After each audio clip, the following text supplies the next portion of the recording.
Welcome to Behind the Shadows. I would like to invite you to subscribe to the channel and leave your like. Enjoy the story. Heavy clouds loomed over Greywood Manor, creating an oppressive atmosphere that seemed to seep into the souls of the Johnson family. The winds howled through the trees as if whispering ancient secrets. Sarah, the protective mother, gazed at the imposing stone structure with a mix of apprehension and determination. "It's just an old house," she tried to convince herself, but the feeling of discomfort was palpable. Mark, skeptical and pragmatic, turned to his wife with a forced smile. "Come on, love, it's a new adventure for us. Just think of the memories we'll create here." Emily and Jake, the children, sat in silence in the backseat, exchanging nervous glances. The idea of moving into an old mansion, surrounded by mystery, left them unsettled.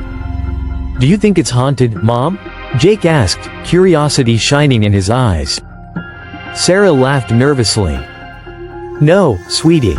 Just an old house that needs a little love." As soon as they got out of the car, the family was greeted by the musty smell and the echo of their footsteps in the dusty entryway. "This house needs a good cleaning," Sarah commented, trying to keep the spirits high. The walls were adorned with old portraits, serious faces that seemed to watch them, and the dim light made everything feel even darker.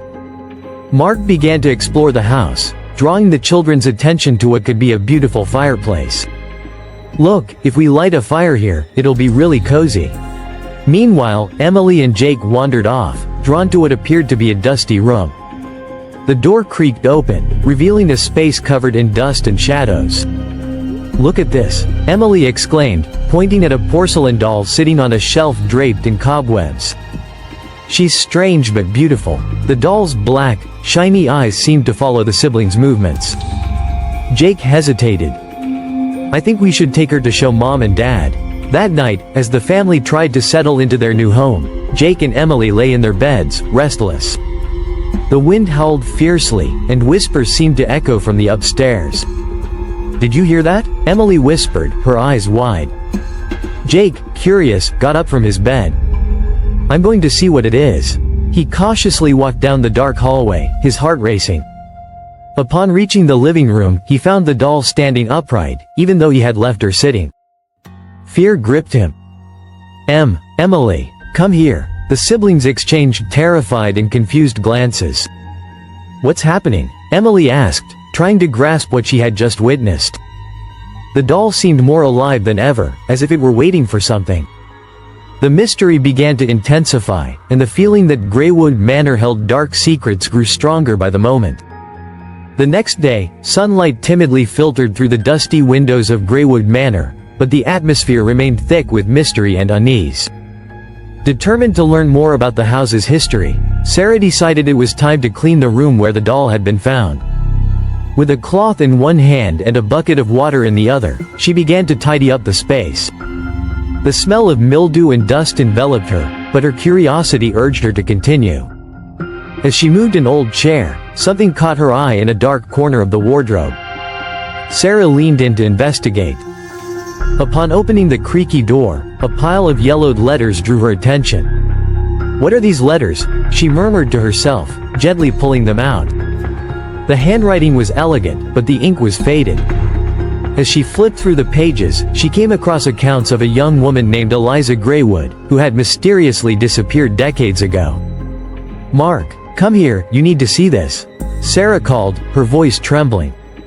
Mark, who was in the kitchen trying to prepare coffee, hesitated before approaching, his expression skeptical.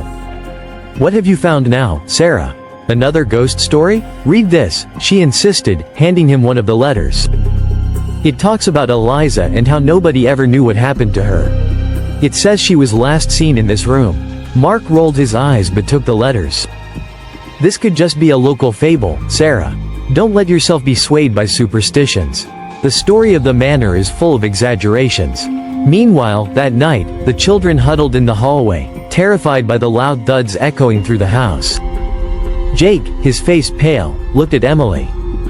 "Did you hear that? It sounds like someone is knocking on the door." "It's just the house, Jake. It's old and creaky." Mark tried to calm them, but even his voice trembled slightly. "Let's all relax and go back to our rooms." However, the tension was palpable.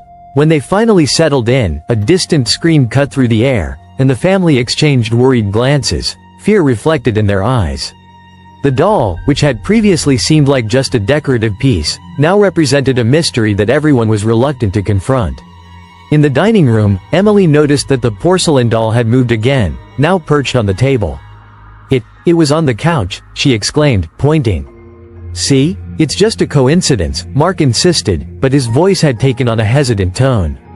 The atmosphere in the house grew heavier with each passing day, and the Johnson family began to realize that Greywood Manor held secrets that should not be unearthed. The storm raged outside, with lightning illuminating the shadowy contours of Greywood Manor.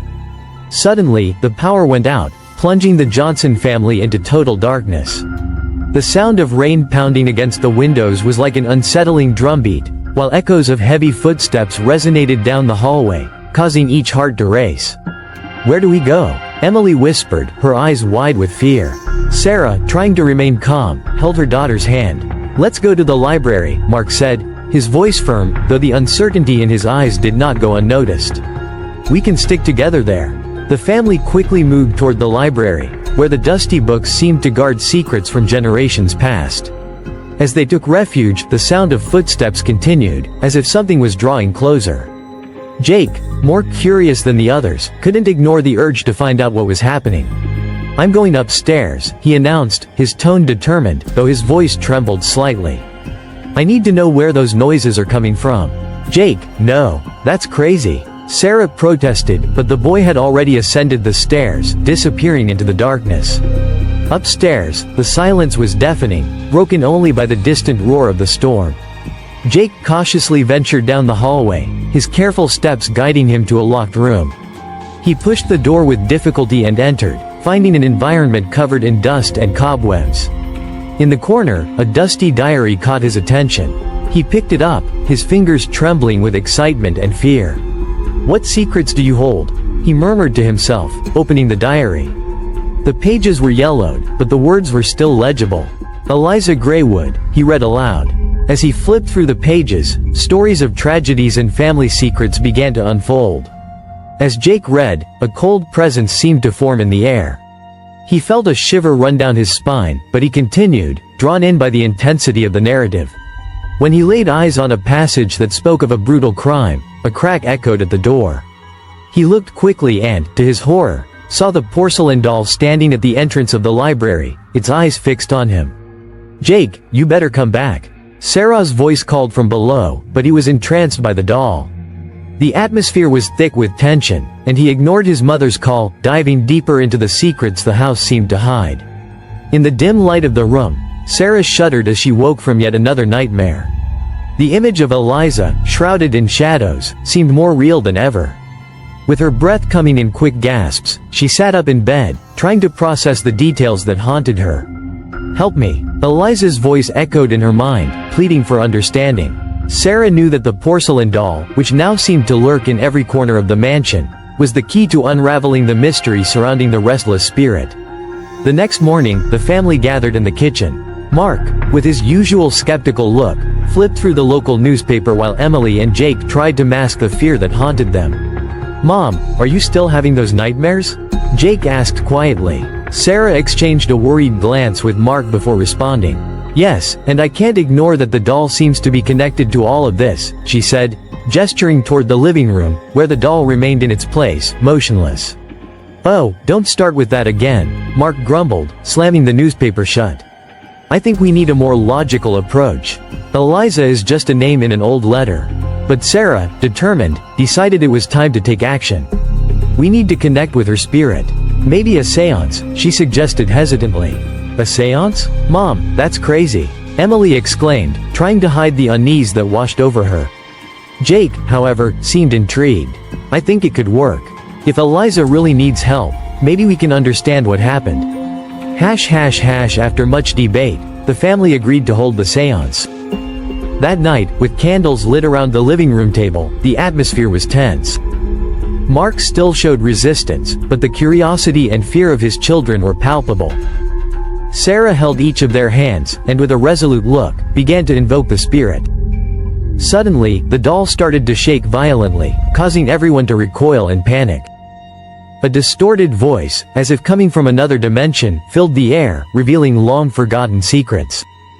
"Help me," the voice whispered, and the room seemed to chill. "The truth is not safe." Mark, finally shaken by the experience, looked at his pale children. "What's happening?" he asked, his voice trembling. The doll slowly spun, its porcelain eyes fixed on Mark. "You must know," the voice insisted, as a shadow seemed to loom over the table. Tension rose, and the family braced themselves to confront the truth that had remained hidden within the walls of Greywood Manor.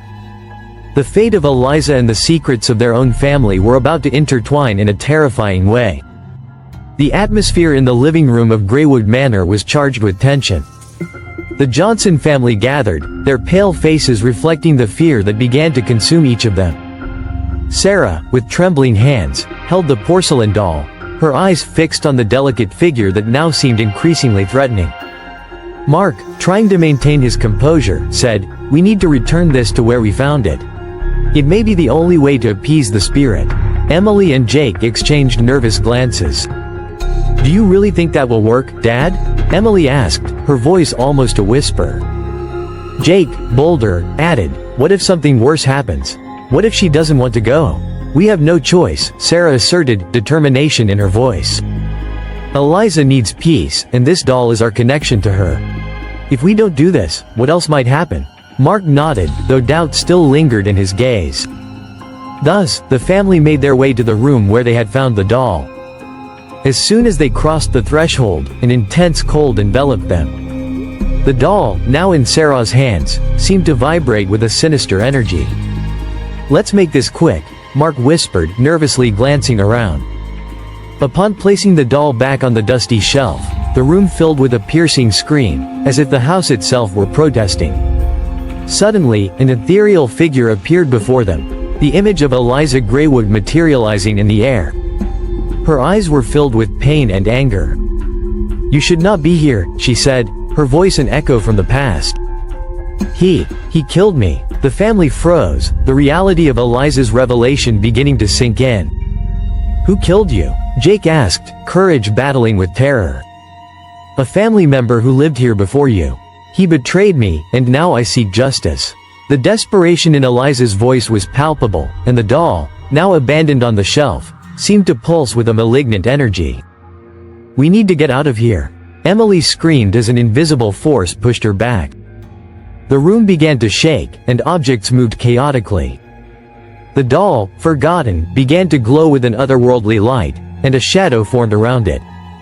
"She is the key. The doll is the only link that remains," Mark shouted as he tried to pull his family towards the exit. But the door slammed shut with a bang, trapping them inside. Despair took hold, and the reality of what they faced became evident. The fight for survival had begun, and the doll, now a symbol of their curse, had become their greatest threat.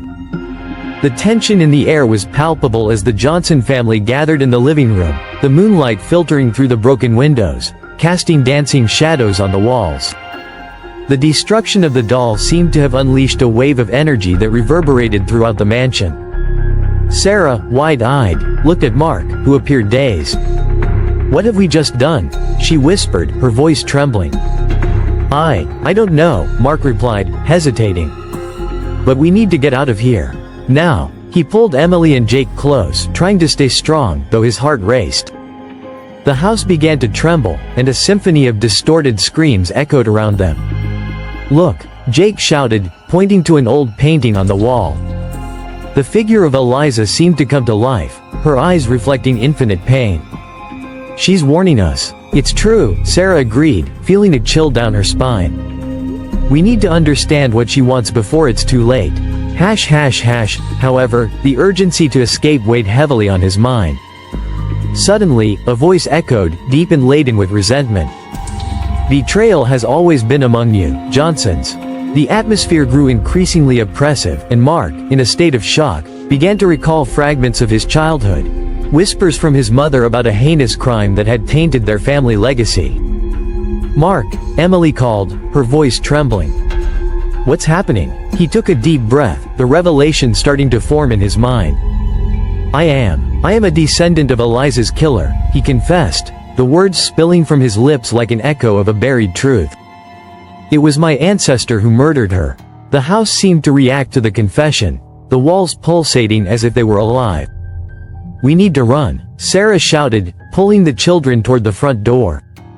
But as they crossed the threshold, a new doll, identical to the one before, sat on a nearby shelf, watching them with that same vacant but piercing gaze. "It can't be," Jake murmured, horrified. "The curse isn't over." The family froze, panic immobilizing them. The doll appeared to laugh silently at them, a reminder that the cycle of terror was far from complete.